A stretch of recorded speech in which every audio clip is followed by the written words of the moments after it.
So this is the start of my new chess channel, and as you can see, I am not a grandmaster like many other people who run these things are.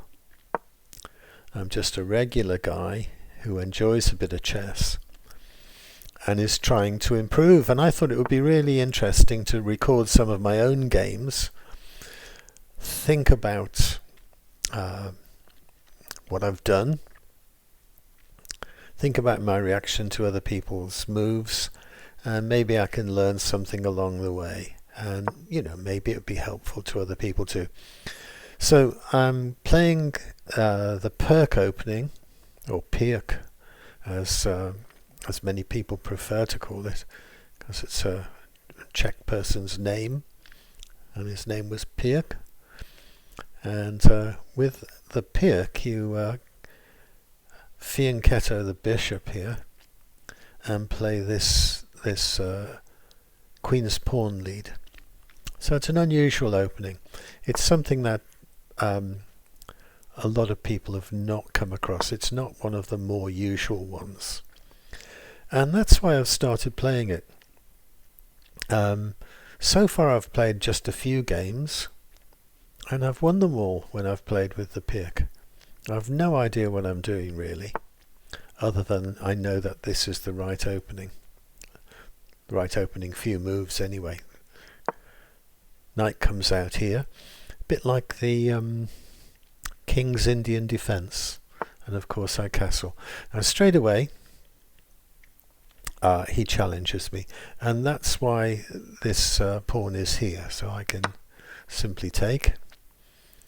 If he takes me back, I'm going to take his queen, and he'll lose castling rights, of course, when he takes me back. And of course I need to get this knight out of harm's way, so I'm going to place it there. Now the business of losing castling rights, some people say that it's a big deal, and I think it is a big deal if the knights are on the board. But when the knights are not on the board, as of course they're not now, I don't think it's quite such a big deal. So this may or may not be a serious difficulty for him, but we'll see. Okay, so he's challenging my knight. I don't know where to put it. Looking at the potential squares going forward. Obviously these two are out because of the bishop and the pawn in that case. Over here, this is one's out because of the pawn. Knight could go here, or of course we could retreat it to somewhere like over here. I think I like that because it does land on his pawn. Can't take it because of his bishop, but nevertheless it's there. Can't take the other pawn because of his knight. I'm going to castle now, and then we'll place the rook on the open file, give a check, win a tempo. All of that I believe to be reasonably decent chess. So in doing that, I'm pinning his bishop. Now it'd be interesting to see what he does here. If he doesn't respond to that, of course, we can just take that bishop.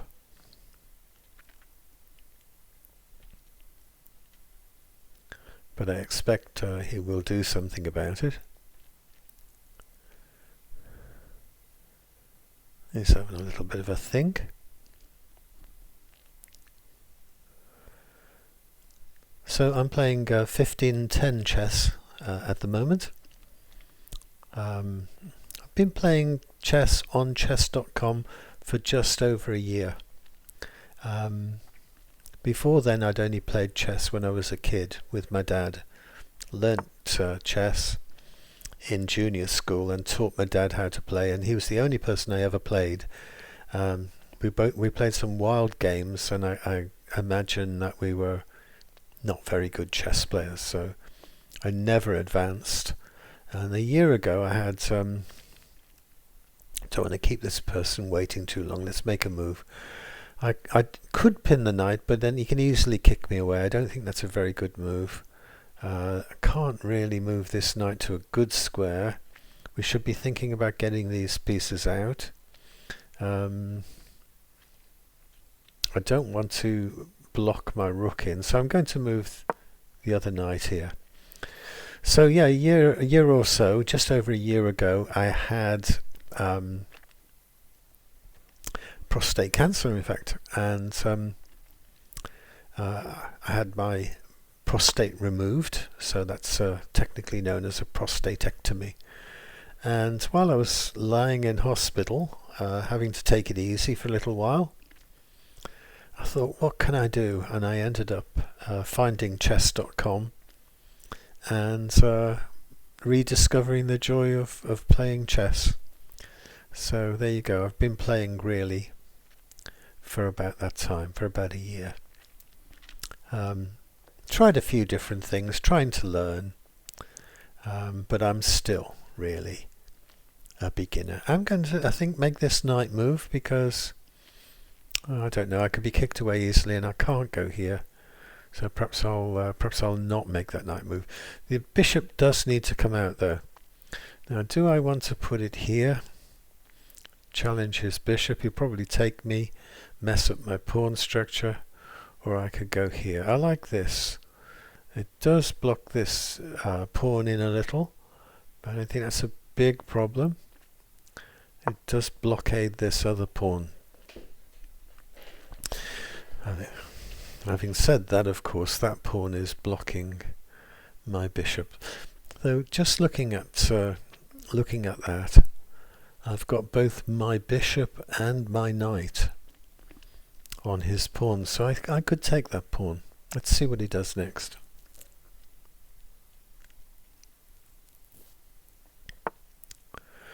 Okay, so he I don't know whether he thinks I've not noticed this. No, he's got his rook backed up by his king, of course.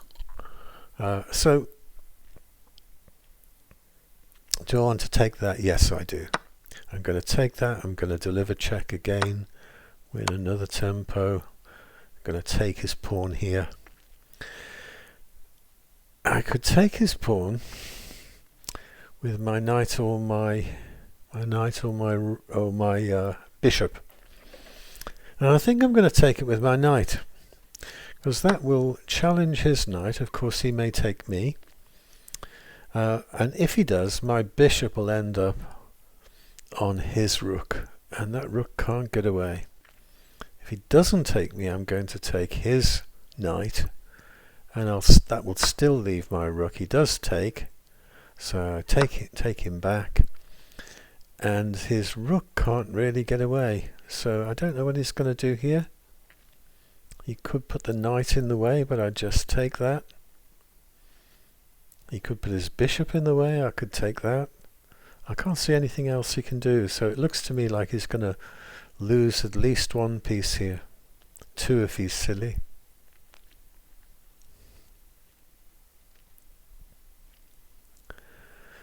Okay.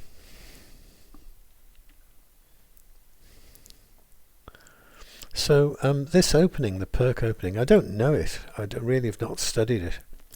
I've watched one or two YouTube videos. There aren't many on the Pirc. But, you know, I've just started off using the opening moves, which is Fee and Kettle, the king's bishop, and advance the queen's pawn just one square. That's the standard opening. And then generally from there, I've just looked at the game, just like this one, a move at a time, and just worked out my way forward. Now, he threatens my knight here, so I need to do something about that. There's no point me taking his rook at the moment, because that opportunity is not going to go away. So I'm going to place the knight here in front of his bishop, because I don't think he can attack me there. He could with his other knight, but again that's still not a good option for him. I'll just take it with my bishop, and I'll still have the opportunity for the rook. So it looks to me like he's in a bit of... He does indeed do that, so he loses the knight. I suppose he does escape with the rook now, so whether that's better for him, perhaps it's a little bit better.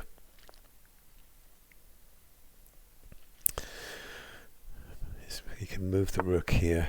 Now there's a fork there. If I pop my knight on the square that my bishop is on, that is a fork. So if that involves me moving this bishop away, shall I move it to here and place it on this pawn? See what he does. Maybe that will prompt him to move the pawn, and that will give me time to play the fork if he does move that pawn. He doesn't move that pawn, but he does move another. Okay, so I could play this and win his rook for a bishop. I could take the pawn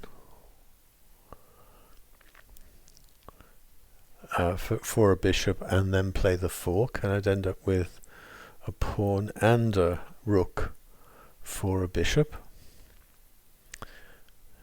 He may have seen the fork, because of course, you know, perhaps he's tempting me to take this with the knight, which wouldn't be a bad move because it's check, of course. I'd really like to get that if I can. No, I'm going to take the pawn. Go for the low-hanging fruit, so that's a check. He can take me with his bishop if he wants. He does. Okay, again he offers another trade. So we are in the end game now. So rooks are very good in the end game. But he doesn't have one, neither do I. It's now about hunting down pawns. So there's one gone. What's he got? 4. Gosh, I've got a real majority here. I don't want to take that one. Got to get the king out here. Which is my best opportunity to promote? I feel it's over this side of the board. I think I'll look for an opportunity to blockade a pawn or two of his. There is a way of doing that with pawns, but I don't have a pawn on the right file here. I need to bear in mind that his bishop is light squared, so my pawns here on green squares are well placed. My best opportunity to promote. Yeah. I think we possibly need to try and obtain this this pawn. I'm not sure how to do that just yet. Can't go here with my bishop because he'll just take me. So let's get this pawn rolling forward. Okay, he's going this way to support a pawn push. I could waste a lot of time moving up there just to get taken.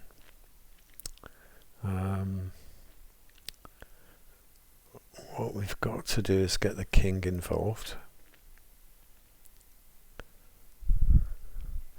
I'm going to bring this bishop down.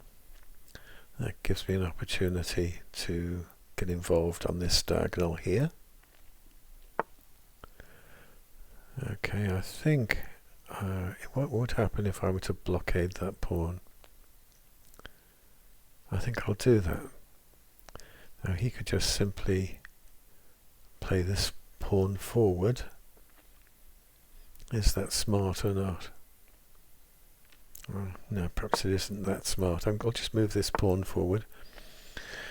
Okay, so what's he doing here? He's trying to create a passed pawn, but I don't think that's a smart move, because I can plonk my bishop on top of this pawn and neither of these can be taken.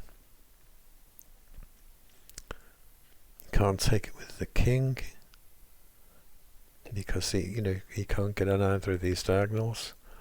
Even if he were to sneak around, and even if my bishop were not there, he'd not be able to take it because of the pawn, and he also cannot take the pawn because of the bishop. So that whole situation is now locked. So we can turn our attention to grabbing this pawn. He's probably going to advance it. Imagine he'll come forward one square.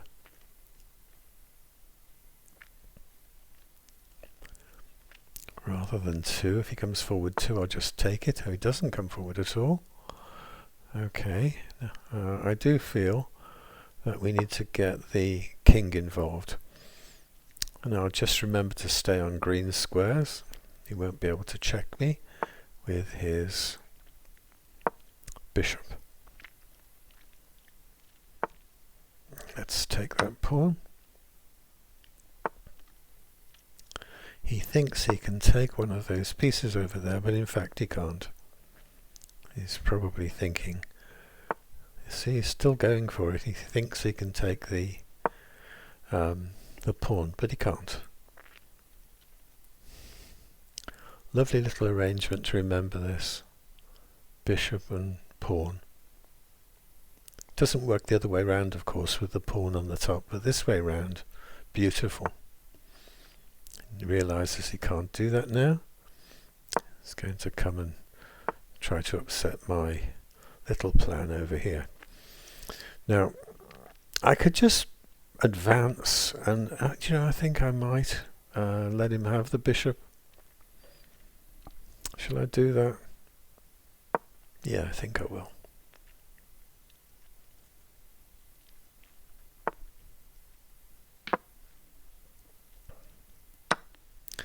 Okay, so we should be able to win this quite comfortably now. Let's go here, give him a check, take this pawn.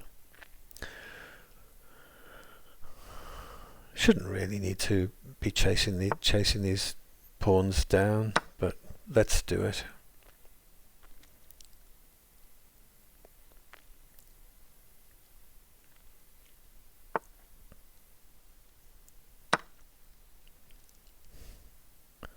It's just oh, whoops, there's a blunder. See, I told you I wasn't a grandmaster or anything. That's just not paying enough attention. Now, what this is going to do is to tie his king down while we move this pawn on the other side of the board.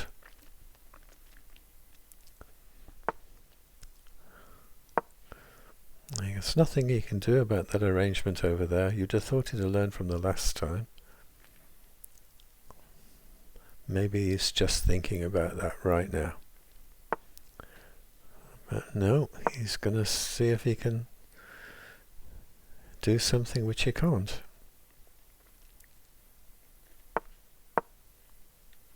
Now, don't blunder again, Will.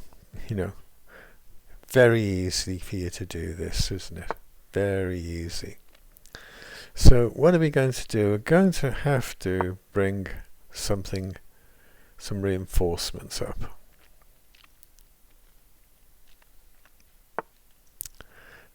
Let's get in the way of the king a bit. Okay. Bring the other pawn.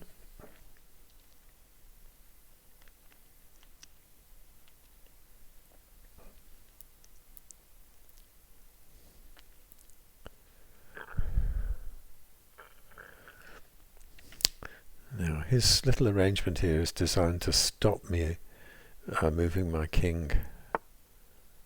He's blockading my pawn, and that's fine.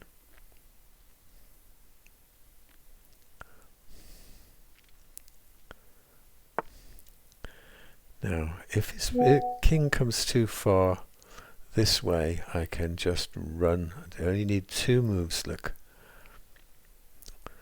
So I wonder if I just move over here, see if I can lure his king another square.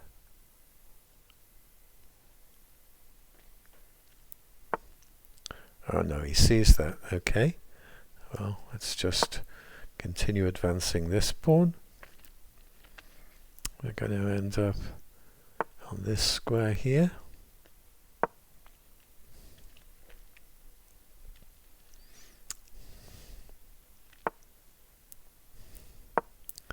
And he's got to decide whether he wants to give up his bishop. There we go, we've got another king. Well, the main thing I need to do is to make sure I don't blunder it. I think what we're going to do is to give a check here. Oh well, he's moved. Let's have another queen.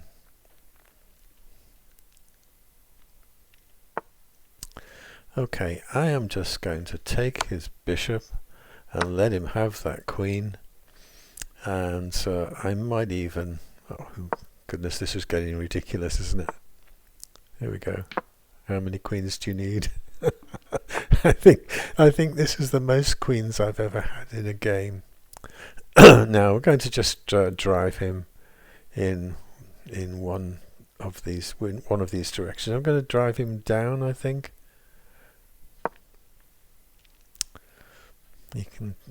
He'll probably feel like he's done some good by grabbing my pawn or something. Actually can't take my pawn, can he? Because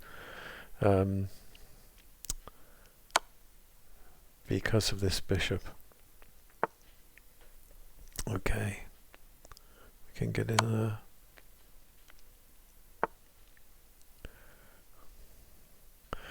Thing to be careful, of course, in these situations is stalemate. So just as well to check him. There it is. Okay, so that was my first ever video. Hope you enjoyed it. Hope you enjoyed watching me win with the Pirc system, but I hope you enjoyed me making a blunder as well. In fact, did I make 1 or did I make 2 blunders? Anyway, it's all good fun. If you enjoyed it, subscribe, and you'll probably be the first person subscribing to my channel if you do that to this video. Thanks for watching, and I'll see you next time. Take care now.